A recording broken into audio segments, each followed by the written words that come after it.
The post-credit scene of Moon Knight left us all in a big confusion.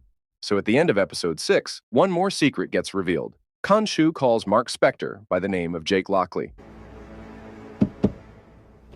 Meet my friend, Jake Lockley. Hoy te toca perder. Wait.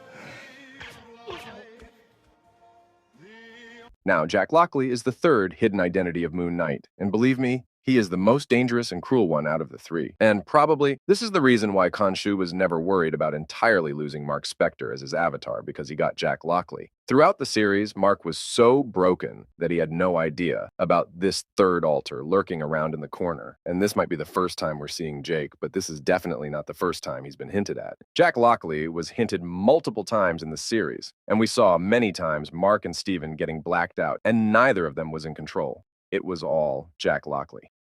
You're the one going on a killing spree. I didn't do any of this. Me neither.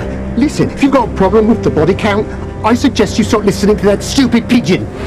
Stay out of my way. If you look at the transition between Steven and Marc, then it always goes smoothly. And we saw that whenever Steven got in trouble, a rough transition happens, and Steven gets blacked out, and people die around him who were trying to cause him damage, and he has no idea about any of this. First, we thought it was Marc Spector, but later, the same thing also happened with Marc. So it was someone else, probably Jack Lockley. When Marc was investigating some adults in Egypt, a rough transition happens, which directly leads to Steven. And he was in a taxi, but they both had no idea how their body got there. So probably someone took control over his body, and by someone, I mean Jack. And clearly, Jack will do all the tough and dirty things that Marc or Steve never will. When Marc is talking to himself in the pyramid at the end of episode 2, you'll notice it's actually a three-sided pyramid that is progressively more and more broken. The third side represents his rage. The one that he kicks out and smashes is actually a tiny little clue to look out for 3 instead of 2. And while racing through Cairo, neither Marc nor Steven knows who's in control for carrying out some of these bloody deeds. One thing to notice here is the transition between the two is quite rough. So somewhere in between, Jake took control over his body and tried to solve the problem in his own way.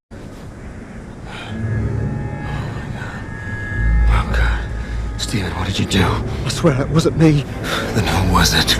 Hopefully you realize some of these mysteries were right in front of your eyes the whole time. So this is it, guys. This is all I caught while watching the series. See you in the next one.